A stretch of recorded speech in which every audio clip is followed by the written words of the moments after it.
because I wasn't going to do anything this summer. I was just going to relax and do anything. But after like a week, I'm like, I can't. I got nothing to do. I got to do something.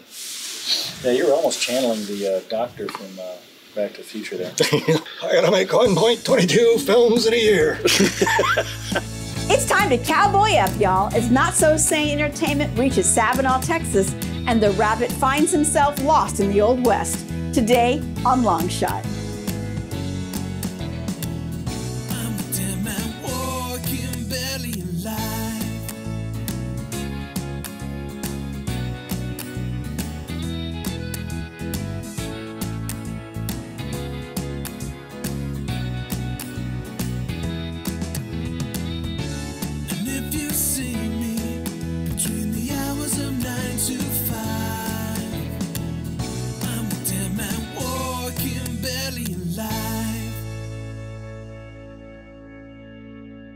I always wear my carpenter pants when it's going to be a long, hectic day because I got pockets all over the place. Can keep my water, can keep lenses. And then when we're out in the middle of the hot sun, I use I kind of call it my Steven Spielberg hat, because if you watch the old Raiders of the Lost Arks in the Star Wars when they're out in the Tunisian desert, he's got one of these, and it's great because we got bald spots running in the Mauser family. There's a story about my dad. He was in New York and he was in the back of one of those horse-drawn carriages.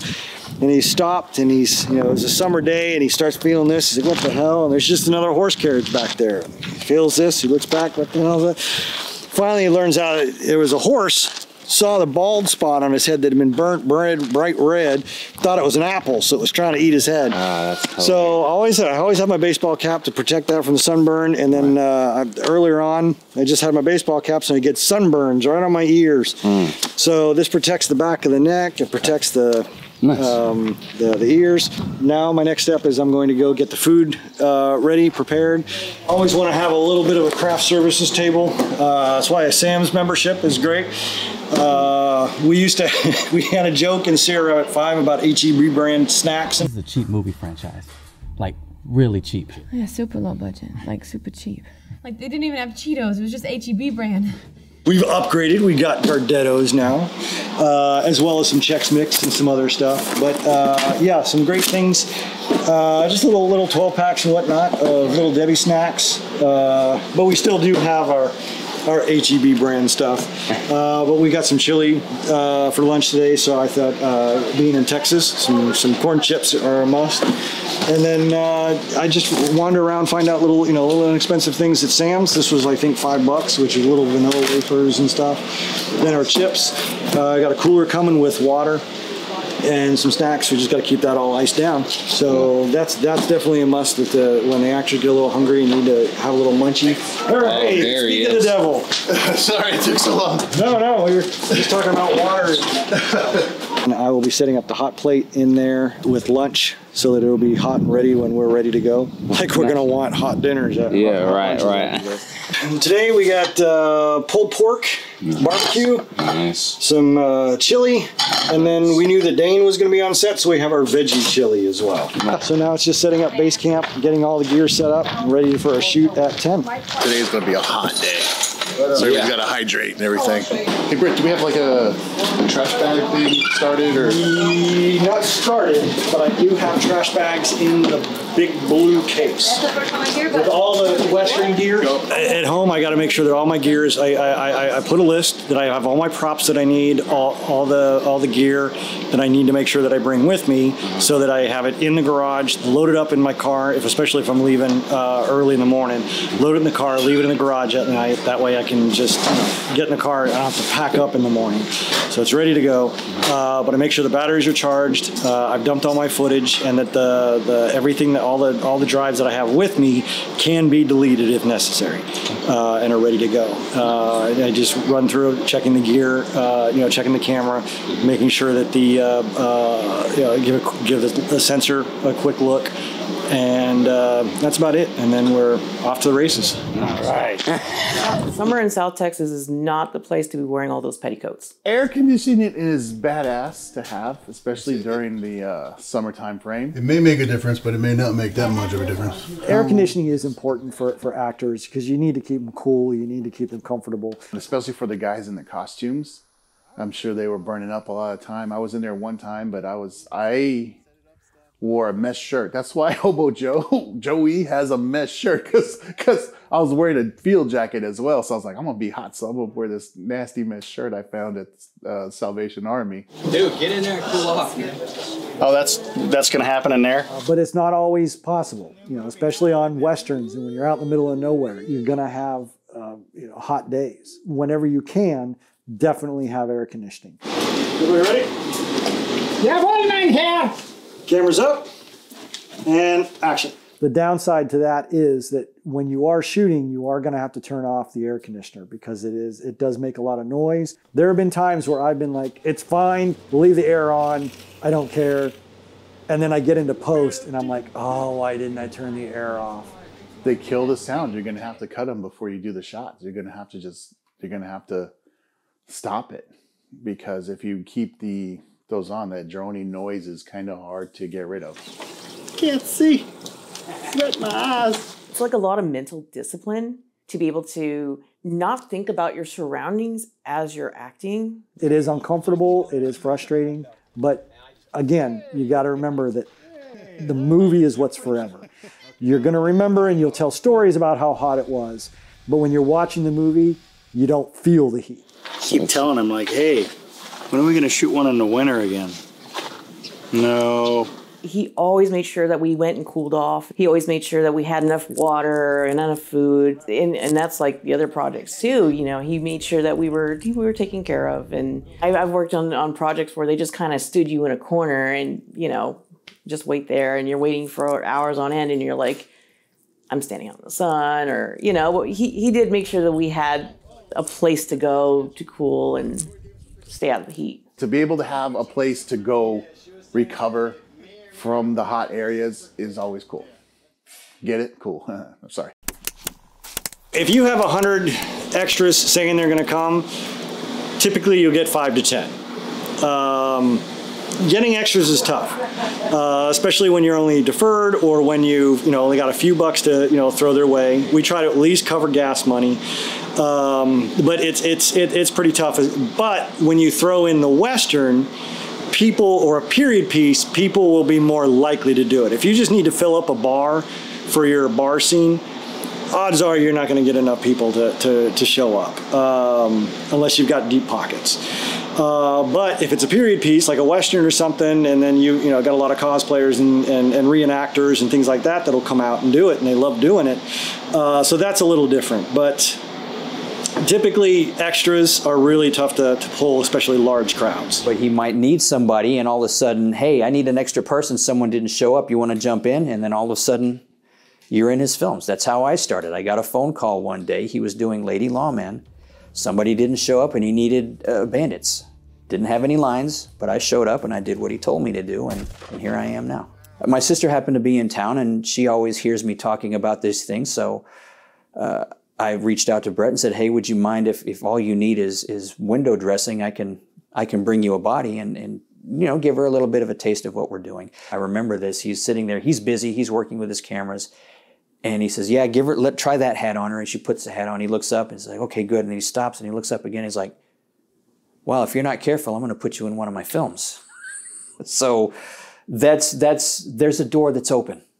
Not that it'll come up again or that she'll ever step through that door, but that's how you get the doors open. You show up and you do what you're supposed to do. If you say you're going to be there and you're not, they remember that. And so do the actors around you. Follow directions, do what you're told, and be there.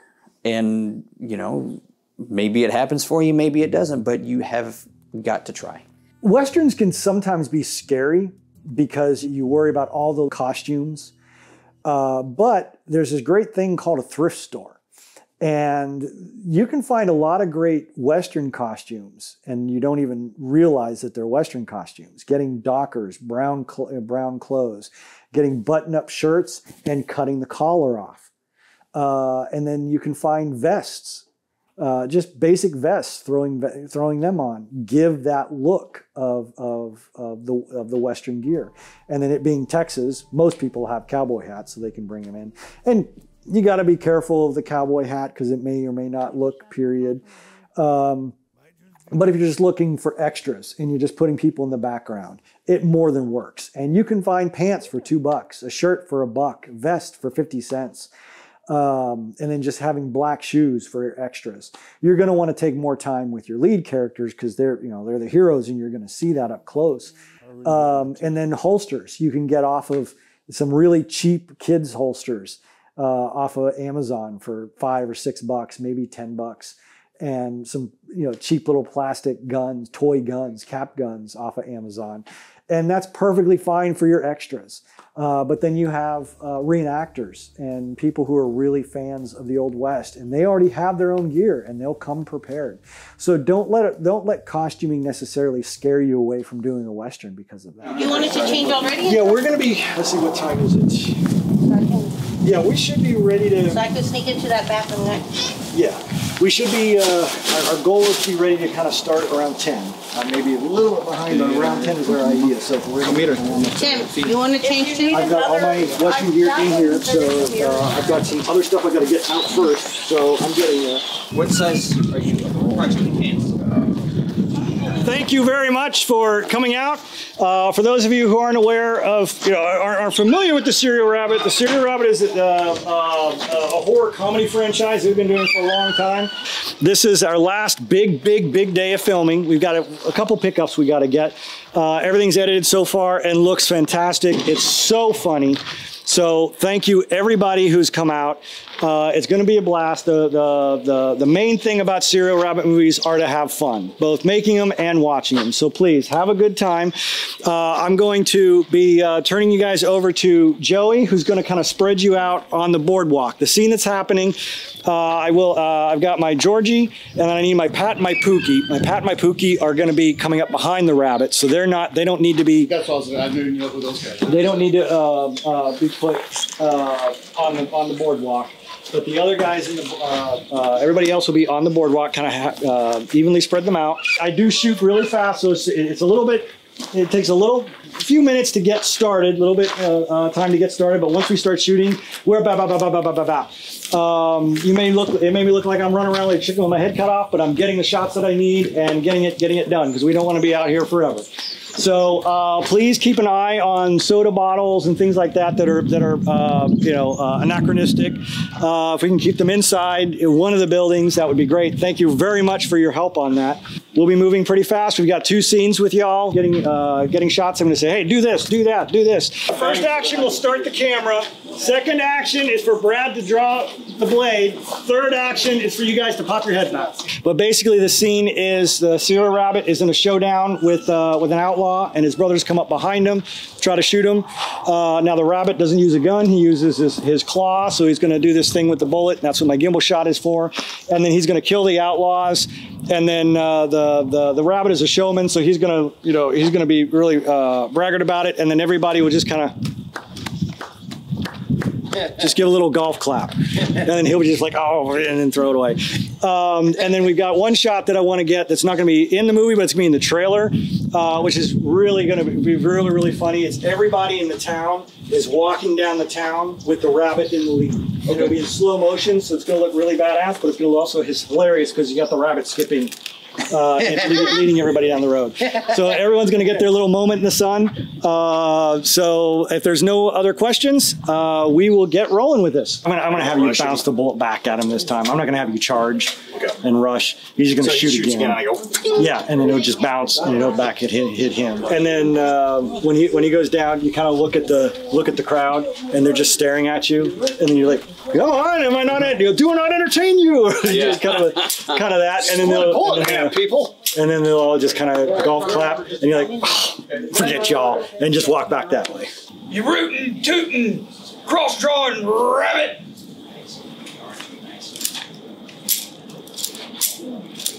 Okay, and then get shot in the head. Good. Very nice.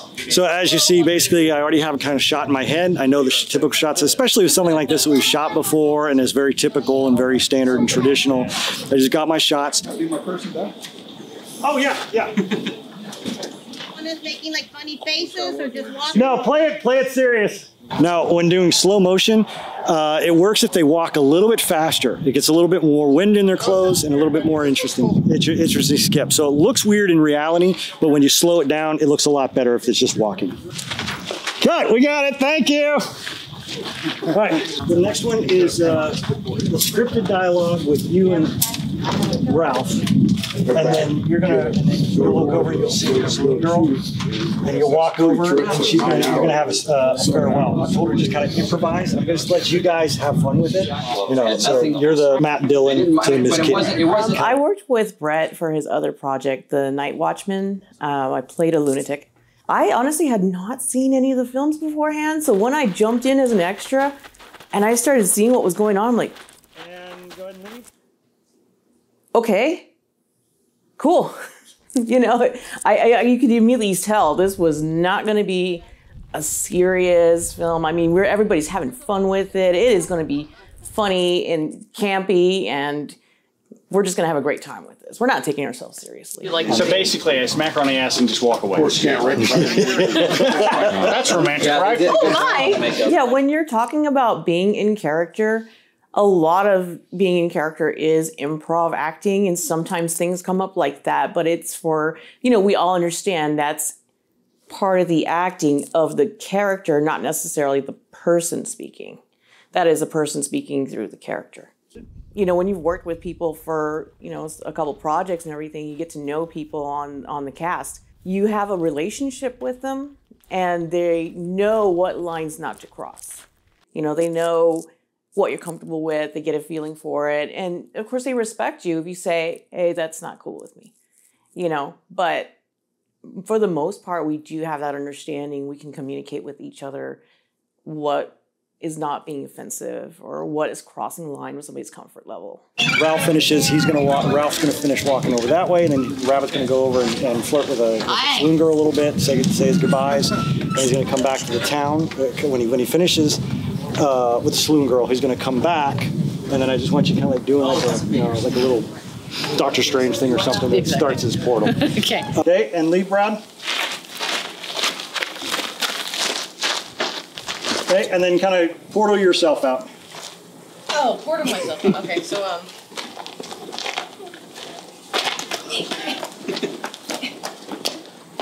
Cut. That's good.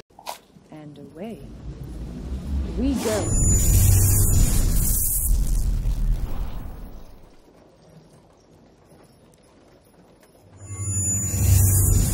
She's playing for me to do a favor for her.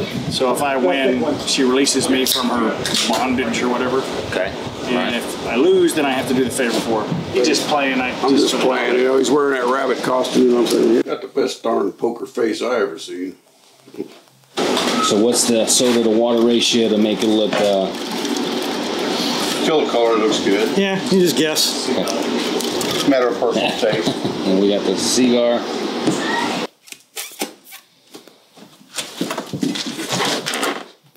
He phones. Whenever you're at somebody else's place, just try to make sure you clean it up so you don't leave it dirty, so they'll have you out again. So I spilled some chili, so I'm just cleaning my chili up off of here. Nice. Yeah. But that's just, common courtesy. You got people come over your house and they f it up. Are you going to let them back? No. Right. So you come some places, somebody's place to be a set. You want to come back again, clean it up, make it better than when you went in. Right.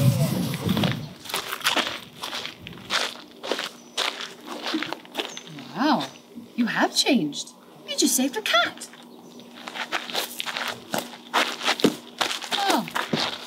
There are times in my life that don't emphasize the existence of God more than on a movie set. Not just because you look back at some of the stuff that you've done and been like, how did we not kill people on doing that? But there are moments where I had gotten all my coverage of a particular scene. In this case, it was the cat punt in the Old West. I had gotten everything that I needed, but something in me said, take one more shot, take another shot, get one more angle of this. And I don't know why, because I'd gotten what I needed and we were done. It was hot. We were boiling out there. We wanted it to be over. But something inside my head just said, get another take. And to me, that was the big guy upstairs whispering in my ear saying, do this one more take. And Brad and all the other takes had been punting the fake cat, and it was always going off to the left. And this one particular time, I had the tree framed up just in a particular, just in the foreground. And it wasn't even planned this way. And Brad was going to kick it off in the same direction, but he hauled back and he kicked that, and it hooked towards the camera. Plunk, plunk, and it bounced around in the tree and then fell to the ground. And it was just a hilarious shot. So sometimes you just get lucky. Oh.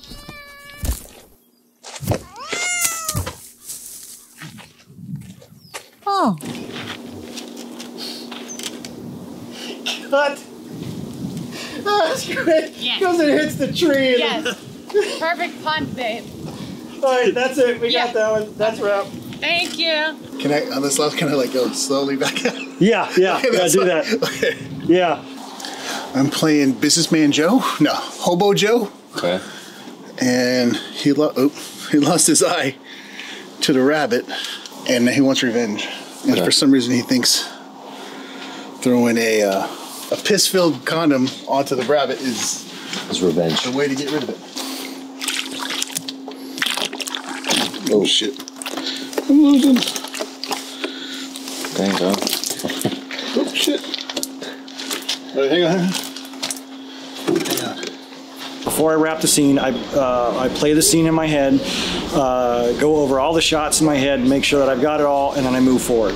Normally you'd have a shot list, but I'm comfortable enough, confident enough to do that. And sometimes I'll check the gate and make sure that, if it's a really great shot, we'll watch it and make sure it's there, got everything. Because sometimes you really should just check the shot after each take. I don't, because I move so fast. Sometimes I'll take some time and glance through it real quick. But other than that, and then when we're done, it's just all about packing up and getting the hell out. On the next episode of Long Shot, Brett takes us into the editing room to start piecing together Serial Rabbit 7.